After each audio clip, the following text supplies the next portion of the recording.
Hi,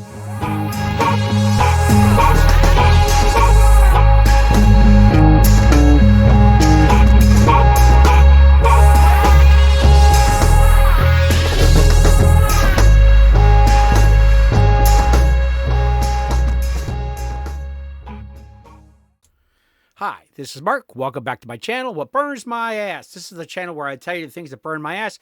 You tell me whether or not they burn your ass too. So, this is the much anticipated interview that Kamala Harris had with Fox News. And the reason people were anticipating this was because the week earlier on 60 Minutes, Bill Whitaker had held the fire of Kamala Harris, her feet to the fire, during an interview, asking her questions that didn't stick to her script about having two moms and being brought up in a middle-class family, blah, blah, blah. Which, if anybody really knows the reality is, she grew up rather above middle class. And so it's just one of her, campaign plays to say that she was, just middle class. When she went to, high-end schools and, Ivy League schools, and she lived quite well as a youth. So let's just break that fallacy right now. And so anyways, long story short, so Bret Baier is hosting her here on Fox. Now, she was 15 minutes late, which kind of set the tone for this whole interview. And so Bret Baier, if you notice, kind of cuts her off several times during this interview because she has a tendency to ramble, because if the questions that she's asked doesn't follow her script, she doesn't know where to go. So I think that's probably why they were intentionally probably late, so that she would have an opportunity to answer questions like this.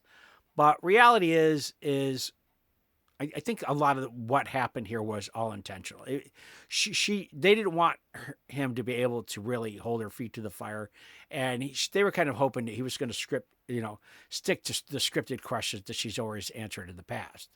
But that obviously didn't happen. So I think you're going to be shocked by a lot of things that she says and does in this interview, and I think by the end you're going to really see why she shouldn't be considered a candidate for presidency, or that she's even competent to run the free world. So stick to the end. I want you to see this entire interview, and you're going to be amazed by how Bret Baier handled this and how she conducted herself during this entire interview. Let's go. Vice President, thank you for the time. Thank you. It's good to be with you, Brett. Voters tell pollsters all over the country and here in Pennsylvania that immigration is one of the key issues that they're looking at this election, and specifically the influx of illegal immigrants from more than 150 countries. How many illegal immigrants would you estimate your administration has released into the country over the last 3.5 years? Well, I'm glad you raised the issue of immigration, because I agree with you. It is a topic of discussion that people want to rightly have. And you know what I'm going to talk about. Yeah, but right do you, now, just a number, do you think it's 1 million, 3 million? Brett, let's just get to the point, okay? The point is that we have a broken immigration system that needs to be repaired. So your Homeland Security Secretary said that 85% of apprehensions. I'm not finished. We have an immigration system. It's a rough estimate of 6 million people have been released into the country. And let me just finish. I'll get to the question, I promise you. I was beginning to answer. And when you came into office, your administration immediately. So see, this is her problem. She didn't know where to go because he wasn't sticking to her script, and she went off script, and she's like, oh, well, I'm running on fixing a problem. A problem she created. She doesn't mention that part. They created it. Joe Biden, Kamala Harris, and Alejandro Mayorkas created this crisis. And so that's what she's running on. I mean, that's why when he held her feet to the fire, she didn't know where to go. And so, she didn't want to admit to the numbers that they have allowed over the border, but because that makes her look bad. She wants to run on her taglines that she's been saying over and over again, because she's like a technical support agent from India. Like, if you ever had your Wi-Fi router go down or a computer problem, you call these technical support agents in India. If your Wi-Fi router problem doesn't follow the script of the Wi-Fi so-called technician that they have on the phone, they don't know where to go. So they keep making you redo these steps over and over again. Like, we got to factory reset it. You're like, oh, this is the sixth time I factory reset it. The seventh time is going to fix it. But sir, oh my God, you cannot do this. Oh my God, you have to do this. Otherwise, I cannot fix the problem, because it went off their script, and that's pathetic, because that's what she's doing.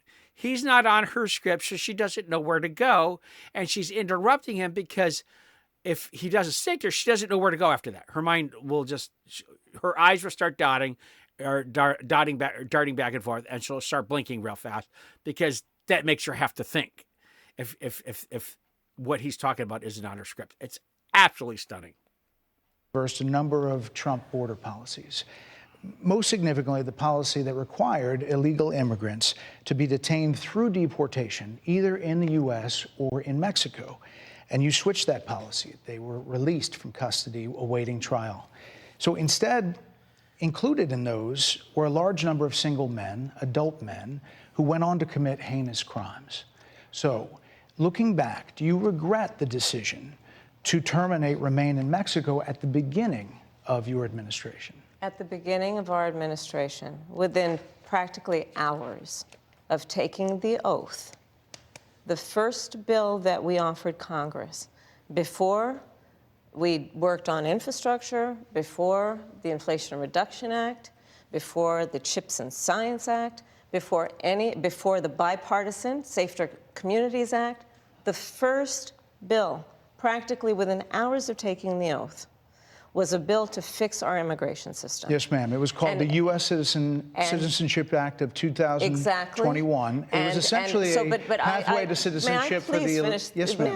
May I finish responding, please? But you have to let me finish, You please. had the White House and the House and the... See, she's doing it again. He's not sticking to her script, so she knows she's going to lose her place, so she's not going to know where to go.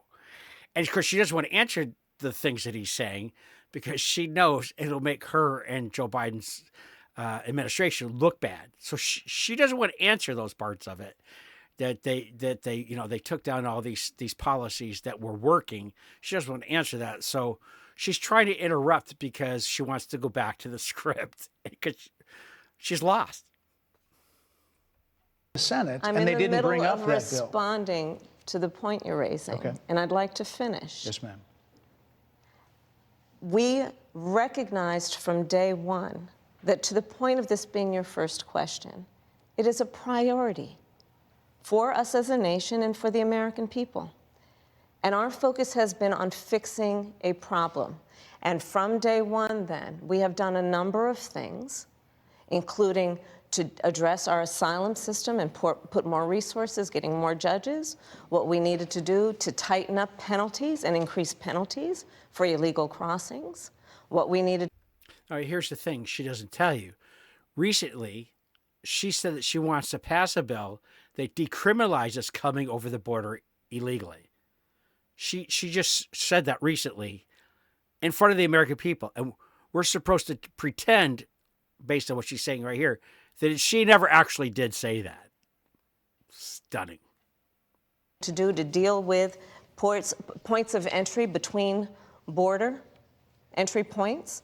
That's the work we did, and we worked on supporting what was a bipartisan effort, including some of the most conservative members of the United States Congress, to actually strengthen the border. That border bill would have put 1,500 more border agents at the border, which is why I believe the Border Patrol agents supported the bill. It would have allowed us to stem the flow of fentanyl coming into the United States, which is a scourge affecting people of every background, every geographic location in our country, killing people. It would have allowed us to put more resources into prosecuting transnational criminal organizations, which I have done as the Attorney General, former Attorney General of a border state. Madam Vice President, a couple of things. Prosecuted trafficking of drugs, guns, and human beings. And Donald Trump, but let me just finish. Six Democrats voted against that bill. Learned about that bill and told them to kill it because he preferred to run on a problem instead of fixing a problem. And in this election, this is rightly a discussion that the American people want to have. And what they want are solutions, and they want a president of the United States who's not playing political games with the issue. I hear you. But here's the thing. They are playing political games. The reason they're letting this many people into the country is they can ship them to sanctuary cities. right? And then therefore, in those cities, the representation will increase for electors, for representation in Congress. She knows that that's the game they've been playing for 3.5 years. They believe that the 11 million people that came across the border are all going to turn into Democrat voters. And they didn't care how it harmed American citizens. All they cared about is that they're going to get these voters. And then therefore, elections for their next 15, 20, 30 years will be very simple for them because they'll just win the popular vote and also take, the Electoral College based on these huge, massive cities that have these huge populations that they gave free food stamps to, driver's licenses, welfare, hotel stays. They believe that these are all going to turn into their voters. And this is the script that he's trying to deviate from, but she's trying to bring him back to. And of course, she's trying to blame this, of course, on Donald Trump. And she noticed, she always says that we're working on fixing a problem that you created. She's going to insist that the immigration problem has been on even before Donald Trump. Yes, but under Donald Trump's administration, it was the lowest immigration in decades because his policies were working. And as soon as you reverse it, it quadrupled the people coming across the border, the illegal crossings. And yet she won't answer that. Stunning. Actually is focused on fixing Six Democrats voted against that bill. It would have allowed 1.8 million illegal immigrants into the country a year. A lot of conservatives had a problem with it. These are the 6 Democrats. But so here's the thing. That border bill was also tied to a lot of pork. It was also tied to $60 billion funding for the Ukraine war, $18 billion for Israel, and it was tied to a bunch of pork spending. And the Democrats knew it wasn't going to pass, so that way they could sit there and cry victim, and they didn't fix the immigration problem because the Republicans didn't let them, and because Donald Trump stopped their bill. It's all their fault, even though Joe Biden could have stopped this at any time by taking a pen and writing a few executive orders, and it could have stopped instantly. But she will never tell you that, and that's why she's talking over him. It's amazing. more importantly, back to the original premise, Jocelyn Nungari, Rachel Morin, Laken Riley, they are young women who were brutally assaulted and killed by some of the men who were released at the beginning of the administration, well before a negotiated bipartisan bill. Former President Clinton actually referred to Laken Riley Sunday, campaigning for you in Georgia, saying if those men had been properly vetted, Laken Riley probably would not have been killed. So if it wouldn't have happened, this is well before any negotiation. This is well before Donald Trump got involved in the politics. This is a specific policy decision by your administration to release these men into the country. So what I'm saying to you, do you owe Brett, those families an apology? Let me just say, first of all, those are tragic cases. There's no question about that. There is no question about that. And I can't imagine the pain that the families of those victims have experienced for a loss that should not have occurred. So that is true. It is also true that if a border security had actually been passed 9 months ago, it would be 9 months that we would have had more border agents at the border, more support for the folks who are working around the clock trying to hold it all together. Madam Vice President. To ensure that no future harm would occur. And this election in 20 days will determine whether we have a president of the United States who actually cares more about fixing a problem, even if it is not to their political advantage in an election, because there was a solution, Brett. Madam Vice President, it was a policy decision in the early part of your administration. I will let one of the mothers talk about it. Take a listen. Because of the Biden-Harris administration open border policies catch and release, they were enrolled in the Alternatives to Detention program. This meant that they were released into the United States. It was not even a full 3 weeks later that they would take my daughter, Jocelyn Nungari's life. I believe the Biden-Harris administration open border policies are responsible for the death of my daughter. That's the early days. So do you owe them an apology is what I'm saying. I will tell you that I am so sorry for her loss. I am so sorry for her loss. Sincerely. But let's talk about what is happening right now with an individual who does not want to participate in solutions. So here it is. She's trying to, again, lead this back to Donald Trump. When reality is, this Lincoln Riley died before, that border bill got knocked down. She didn't once say, I take responsibility for that. I apologize because our policies allowed this to happen. So she skimmed right over that. I don't know if you noticed that. She didn't want to take responsibility that this girl died due to the policies of the Kamala Harris and Joe Biden administration and under the leadership of Alejandro Mayorkas. She won't admit this. See, she would be doing better in the polls if she would have said here, it was a mistake on our part. We should have never allowed these policies to continue. And therefore, I apologize. We're learning. And in the future, I'm not going to decriminalize coming across the border. I'm going to strengthen the border. People would be voting for her more. She would gain candidates by saying something like that instead of what she's doing right here in this interview. She's making excuses. She's skimming over things. She's trying to pretend that the events didn't cross, and one event, the repercussions had nothing to do with their solutions because they happened. One happened before. Their solutions that they attempted came after the problems they created. That doesn't make sense, and she doesn't seem to be able to get that. And she's supposed to want to run the free world. Kind of scares me.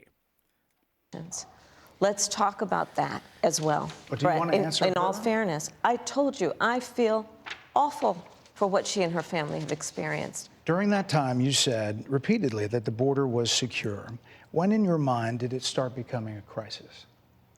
I think we've had a broken immigration system transcending, by the way, Donald Trump's administration even before.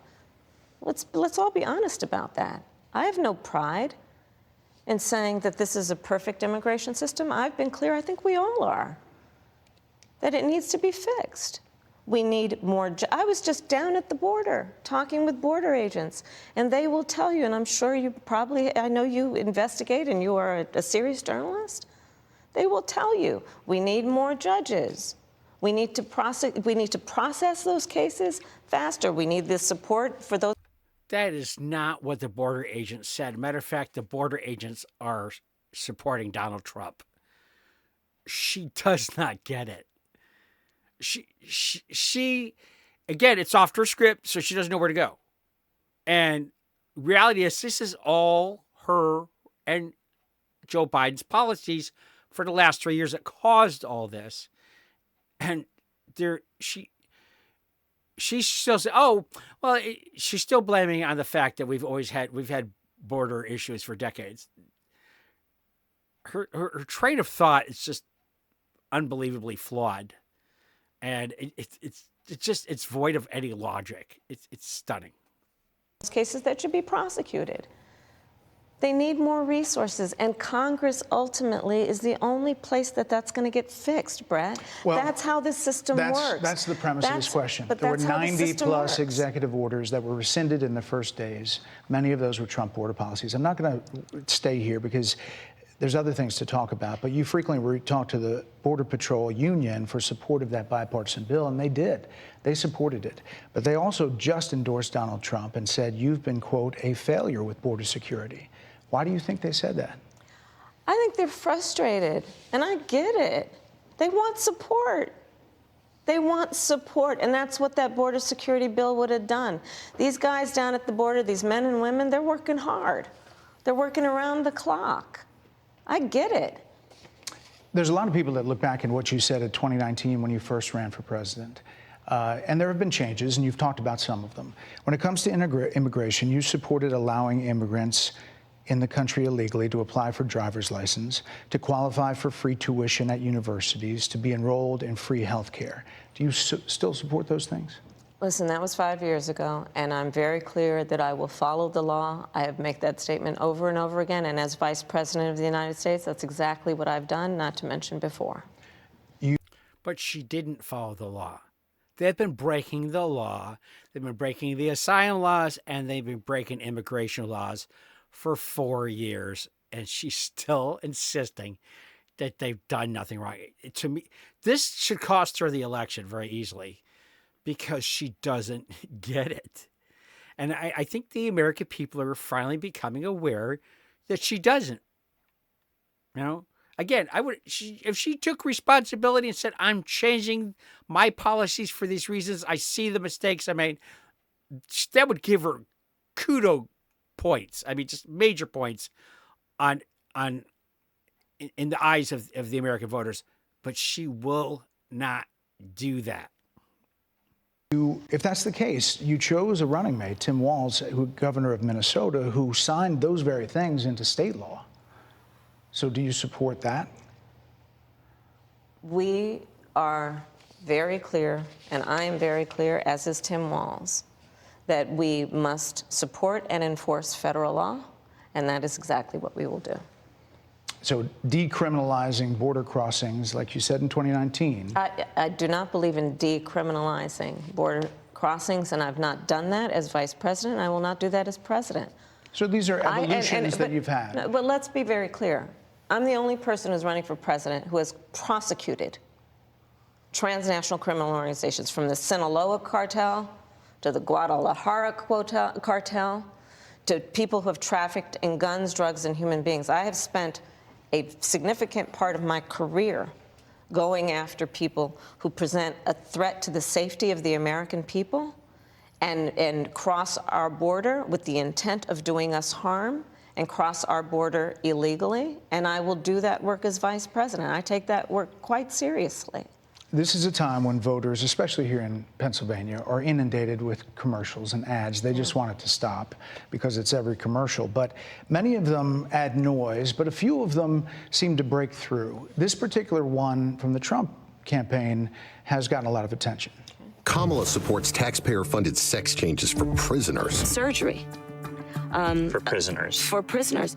Every transgender inmate in the prison system would have access. So are you still in support of using taxpayer dollars to help prison inmates or detained illegal aliens to transition to another gender? I will follow the law, and it's a law that Donald Trump actually followed. You're probably familiar with, now it's a public report, that under Donald Trump's administration, these surgeries were available on a medical necessity basis to people in the federal prison system. And I think, frankly, that ad from the Trump campaign is a little bit of like throwing, stones when you're living in a glass house. The Trump aides say that he never advocated for that prison policy and no gender transition surgeries you know what, you got to take responsible for what happened in your administration. Yeah, no surgeries happened in his presidency. It's in black and white. Would you still advocate for using taxpayer dollars for gender reassignment surgeries? I will follow the law, just as I think Donald Trump would say he did. You would have a say as president. Like I said, I think he spent $20 million on those ads, trying to create a sense of fear in the voters because he actually has no plan in this election that is about focusing on the needs of the American people. Whereas she switched topics, if you notice, because she didn't want to stay on it. Because I believe she actually does support transgender surgeries for illegal immigrants in jail and anybody in jail. She supports that. And if you notice, she switched topics because she didn't want to say that I'm not going to let that happen. And so it's all about Donald Trump. Donald Trump did it. And he proved her wrong. And she's still saying, "Oh, well, he did it." I mean, it's like something you see kids in kindergarten. Like the teacher says, "Why are you eating crayons?" Well, she did it. That's what she seems like she's doing. And this is somebody that wants to be our president, and I don't get it. It's shocking. It is. At $20 million on that ad, on an issue that, as it relates to the biggest issues that affect the American people, It's really quite remote. And again, his policy was no different. Look at where we are, though. They say on it was plans for different, the but we'll American move people, on. I'm offering a plan to deal with affordable housing.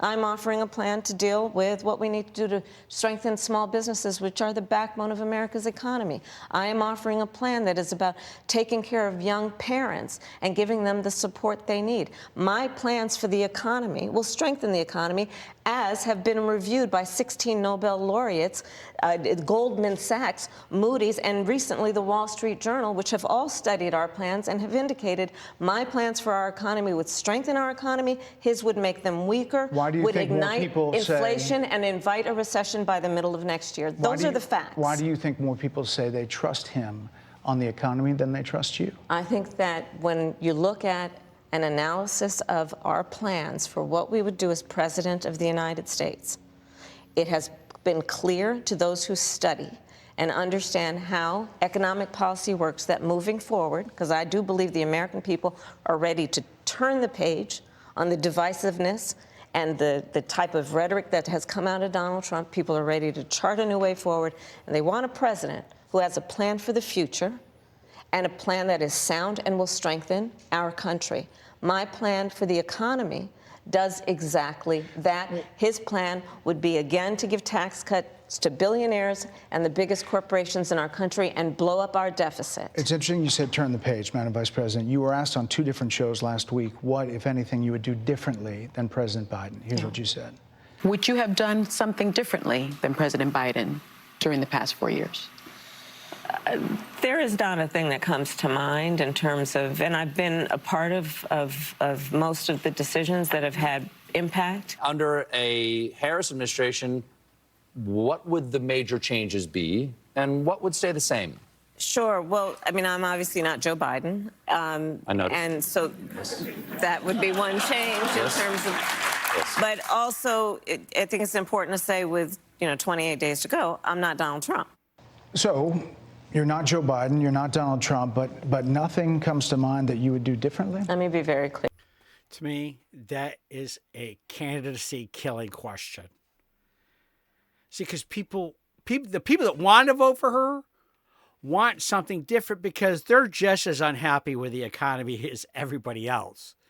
So they were hoping that she was going to come out and say, yeah, well, I have this plan and this plan, this plan, and this is going to do. And all she keeps coming up with is plans that will increase the deficit or plans that will increase the cost of homes. But there's no specifics on how she's going to fund this. And that's the thing that Bill Whitaker called her out on during her 60-minute interview, saying, listen, if Republicans take over Congress, how are you going to fund this? Borrow the money. And she couldn't answer the question. And she's saying she wants people that know economy and know and to understand that her plan's going to fix things and how Donald Trump's plan is going to ruin things. But reality is they have looked at her plan, and her plan has massive flaws that couldn't work unless somehow the Democrats not only took back the presidency, but also took back Congress. And if it goes awry and the Republicans take over both houses and she becomes president, I think she's going to be a lame duck. And she's not going to know what to do. And I'm still threatening. I'm still terrified about the $35 trillion that we're in debt, and the fact that there is maybe even an impending recession, and or even economic collapse like in 1929. I think that we need somebody who, in charge of the country, that has more knowledge than her. She scares me. And I've been saying this all along. Had the Democrats run somebody like Josh Shapiro or even Hillary Clinton, listen, I'm not a big fan of Hillary Clinton, but she has brains. She is a scripted India technical support agent and wouldn't know what to do if everything in her presidency went off script. It's that simple. My presidency will not be a continuation of Joe Biden's presidency. And like every new president that comes into office, I will bring my life experiences, my professional experiences, and fresh and new ideas. I represent a new generation of leadership. I, for example, am someone who has not spent the majority of my career in Washington, D.C. I invite ideas, whether it be from the Republicans who are supporting me, who were just on stage with me minutes ago, and the business sector, and others who can contribute to the decisions that I make about, for example, my plan for increasing the supply of housing in America and bringing down the cost of housing, addressing the issue of small businesses, which is about working with the private sector to bring more capital and access to capital to our small business leaders, including my plan for a $25,000 down payment assistance for first-time home buyers and for small businesses, extending the tax deduction from $5,000 to $50,000. We've heard a lot about those plans in recent days. Your campaign slogan is a new way forward, and it's time to turn the page. You've been vice president for 3.5 years, so what are you turning the page from? Well, first of all, turning the page from the last decade in which we've been burdened with the kind of rhetoric coming from Donald Trump that has been designed and implemented to divide our country and have Americans literally point fingers at each other. Rhetoric and an approach to leadership that suggests that the strength of a leader is based on who you beat down instead of what we all know. The strength of leadership is based on who you lift up. The strength of an American president, which is one who understands that the vast majority of us have more in common than what separates us. Madam Vice President, more than 70% of people that is tell about pollsters, turning the page on rhetoric that people are frankly exhausted of, Brett. More than 70% of people tell the country is on the wrong track. They say the country is on the wrong track. If it's on the wrong track, that track follows 3.5 years of you being vice president and President Biden being president. That is what they're saying, 79% of them. Why are they saying that? If you're turning the page, you've been in office for 3.5 years. And Donald Trump has been running for office. But you've been the person holding the office. Come on. Madam Vice President. You and I both know what I'm talking about. You and I both know what I'm talking about. I actually don't. What are you talking about? What I'm talking about is that over the last decade, people have become. But listen. Over the last decade, it is clear to me, and certainly the Republicans who are on stage with me, the former chief of staff to the president, Donald Trump, former defense secretaries, national security advisor, and his vice president, one, that he is unfit to serve, that he is unstable, that he is dangerous, and that people are exhausted with someone who professes to be a leader who spends full time demeaning and engaging in personal grievances and it being about him instead of the American people. People are tired of that. If that's the case, why is half the country supporting him? Why is he beating you in a lot of swing states? Why, if he's as bad as you say, that half of this country is now supporting this person who could be the 47th president of the United States? Why is that happening? It's happening because she's not giving answers.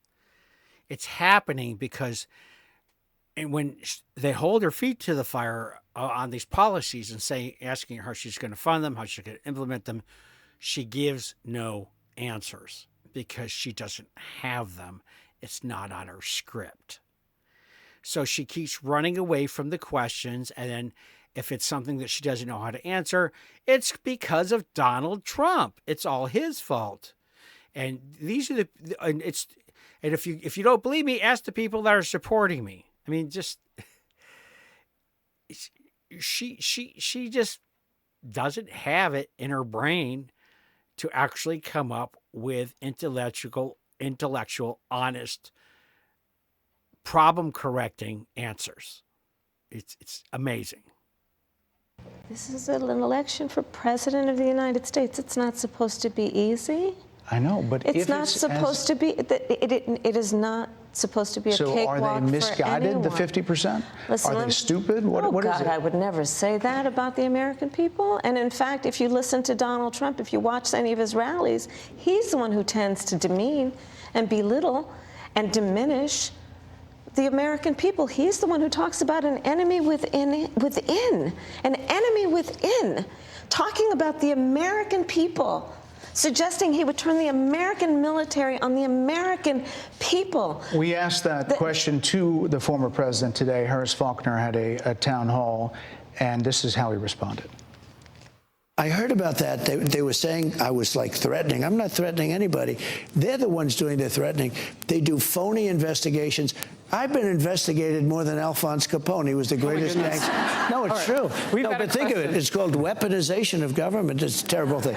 So, Brett, I'm sorry, and with all due respect, that clip was not what he has been saying about the enemy within that he has repeated when he's speaking about the American people. That's not what you just showed. Well, he was asked about this. She's actually trying to get the American public to believe that Donald Trump said he's going to turn the military on the American people.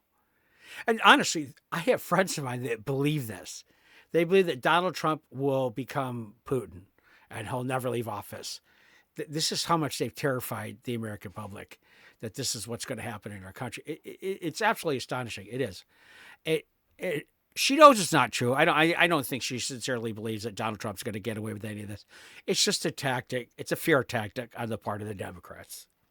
No, that's not what you just showed. In all fairness and respect to you, that was the question that we asked him. You didn't show that, and here's the bottom line. He has repeated it many times, and you and I both know that. And you and I both know that he has talked about turning the American military on the American people. He has talked about going after people who are engaged in peaceful protest. He has talked about locking people up because they disagree with him. This is a democracy. And in a democracy, the president... This is actually what they did. They sent the Department of Justice against Donald Trump continually. So, hey, maybe some of them were legitimate. Let's say some of the charges against them were actually legitimate. But when you cry wolf so many times, even if there's a legitimate cry somewhere, it loses its integrity because you've done it so much. And that's what they've done. Had they held Donald Trump's feet to the fire for some of the stuff he actually did, then they would be more credible. But they haven't done that. They've changed laws to go after him. They have put a crazy lady, they made a crazy lady go after her and sue him.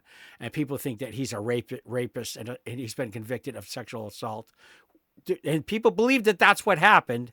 They don't realize that that was basically just a defamation lawsuit. And of course, that's going to be overturned when they find out that she named her cat Vagina, and she names the rats that are in her house, and she paints the trees around her house different colors based on the tree gender. And this is the woman that won $84 million. I think we're living in the Twilight Zone. I really do. Of the United States, in the United States of America, should be willing to be able to handle criticism without saying he'd lock people up for doing it. And this is what is at stake, which is why you have someone like the former chairman of the Joint Chiefs of Staff saying what Mark Milley has said about Donald Trump being a threat to the United States of America. He's quoted in the Bob Woodward book that way, yes. Let me ask you this, Madam Vice President. You call Donald Trump, you call Donald Trump, he's misguided. You say now he's unstable. He is unstable, Brett. He's not well. You say he's mentally not stable. He's not stable. Let me ask you this. You told many interviewers that Joe Biden was on his game, that ran around circles on his staff. When did you first notice that President Biden's mental faculties appeared diminished?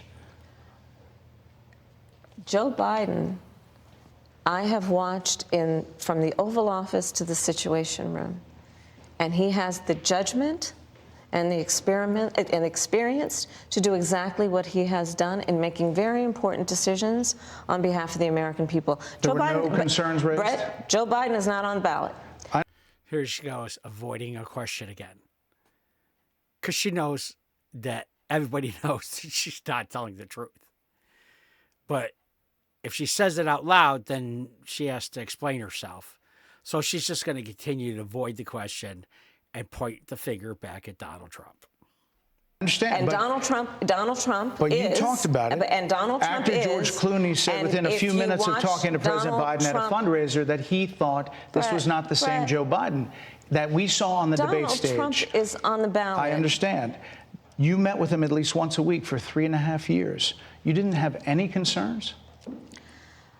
I think the American people have a concern about Donald Trump, which is why the people who know him Sure, and best, answer the question, including leaders of our national security community, have all spoken out. Even people who worked for him in the Oval Office, worked with him in the Situation Room, and have said he is unfit and dangerous and should never be president of the United States again, including his former vice president, which is why the job was open for him to choose another running mate. So that is a fact. That is a fact. Madam Vice President, two more things. You were asked on 60 Minutes about the biggest threat that the world faces, that the U.S. faces. This is what you said. Which foreign country do you consider to be our greatest adversary? I think there's an obvious one in mind, which is Iran. Iran has American blood on their hands, okay? This attack on Israel, 200 ballistic missiles.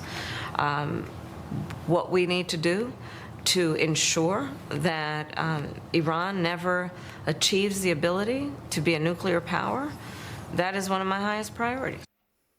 A number of experts thought you would say China. The FBI director had said that. But you said Iran. If that's the case, what do you say to critics who look at the actions of your administration and say you're not acting like Iran is the #1 threat?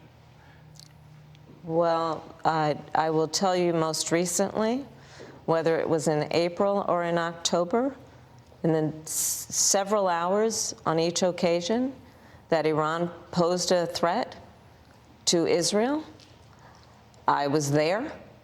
Most recently in the Situation Room, in the most recent attack, working with the heads of our military and doing what America must always do to defend and to support Israel in its requirement to defend itself, and to give American support to be able to allow Israel to have the resources to defend itself against attack, including from Iran and Iran's terrorist proxies in the region. Right. And that but those is, proxies were getting funded by my Iran. commitment to that is unyielding and unwavering. Critics just say that you either relaxed or failed to enforce sanctions on Iran, allowing all of this money to flow into Iran, like billions. Let's go back to Donald Trump, who pulled out of a deal that would have actually put Iran in check. The estimates in billions. And then it was during Donald Trump's that administration go towards that the Iran